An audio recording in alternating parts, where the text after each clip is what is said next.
এই যে আগামীকাল আমার কিছু ভাইরা আছে, কিছু কওম আছে, কিছু ফিরকা আছে,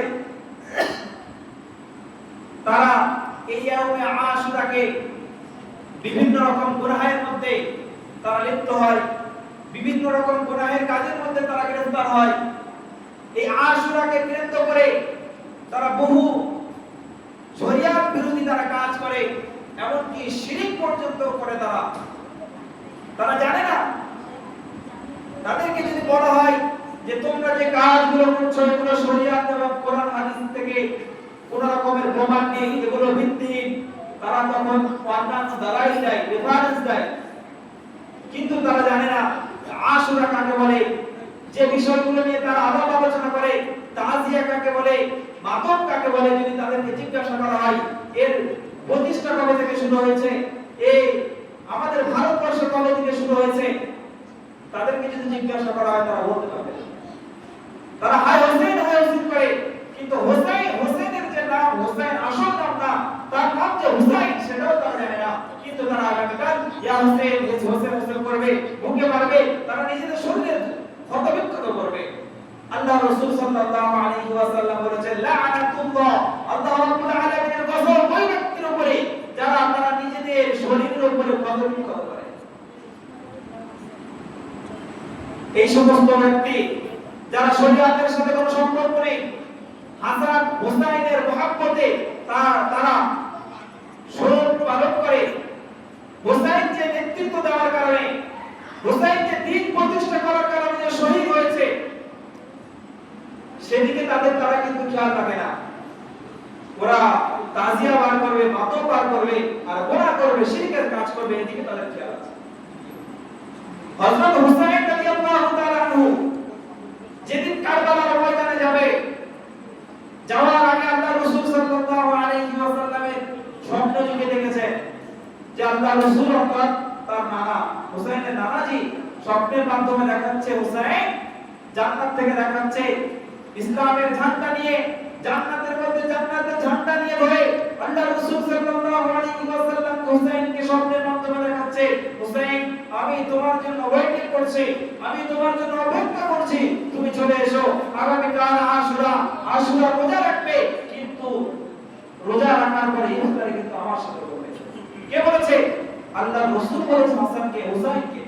হুসাইন রাদিয়াল্লাহু তাআলা তখনই তিনি বুঝতে পেরেছিলেন হয়তো আমার হায়াত আর বেশি নেই।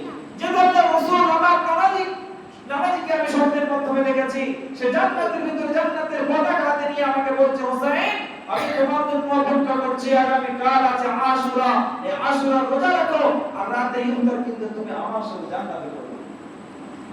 সম্মানিত মুহতারাম হাজিরিন, এই সমস্ত যারা বেকুব আছে, যারা বিনা ভিত্তিহীন যে সমস্ত তাজিয়া বার করে, মাতম বার করে, যারা আমাদের মহল্লাকে কাঁপাচ্ছে, গ্রামকে কাঁপাচ্ছে, শহরকে কাঁপাচ্ছে, তাদের মধ্যে একজনে কেউ আমরা পাওয়া যাবে না যে আগামীকাল আশুরা রোজা, যে নম্বর রোজা যেটা হযরত হুসাইন রাদিয়াল্লাহু তাআলা আনহু এটাকে ওই রোজা রাখা অবস্থায় যুদ্ধ করতে মরণপূর্ণ অবস্থায় পৌঁছে গেছে, কিন্তু তিনি রোজা ভাঙেনি।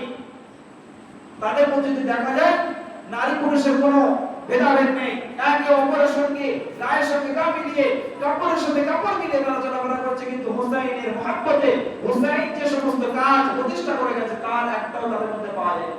যেটা মানা করে গেছে তাজিয়া, যেটা মানা করে গেছে মাতম, সেই কাজের তারা ব্যস্ত।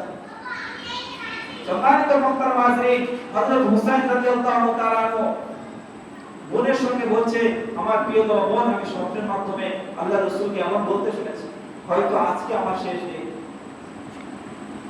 এই ঘটনা শুক্রবার আমরা বলেছিলাম। হযরত হুসাইন রাদিয়াল্লাহু তাআলা আনহু আরেকটা কথা আমি বলি, এই যে ইয়াজিদ যে হুসাইনকে শহীদ করেছে, এই ইয়াজিদের নেতৃত্বে কিন্তু হুসাইনের বড় ভাই হাসানও শহীদ হয়েছে। এই ইয়াজিদের আব্বা মুআবিয়ার নেতৃত্বে হযরত আলী রাদিয়াল্লাহু তাআলা শহীদ হয়েছে। এই হাসান, হোসেন এবং আলী, আল্লাহ রাসূলের জামাই আলী আর তার দুই সন্তান, এই তিনজনে কিন্তু শহীদ হয়ে গেছে, তিনজনে সবাই শহীদ হয়ে গেছে। এই যে ইয়াজিদের নেতৃত্বে হুসাইন আর ইয়াজিদের নেতৃত্বে ঠিক তেমনি ভাবে হাসান, দুই ভাই শহীদ হয়েছে। আর ইয়াজিদের পিতা মুআবিয়ার নেতৃত্বে হযরত আলী রাদিয়াল্লাহু তাআলা শহীদ হয়েছে। যদি এই সমস্ত বক্তব্যে যারা অতিভক্ত চোর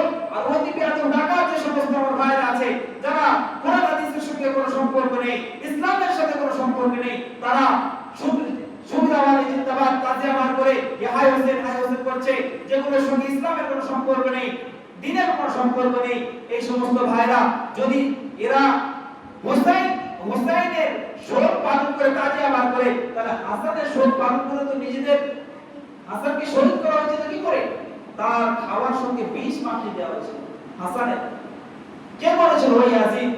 ইয়াজিদ দেখছে যে হাসানের ভক্ত বেশি হয়ে যাচ্ছে, হয়তো কিছুদিন যাওয়ার পরে আমার রাজত্ব শেষ হয়ে যেতে পারে, হাসানের রাজত্ব বেড়ে যাবে।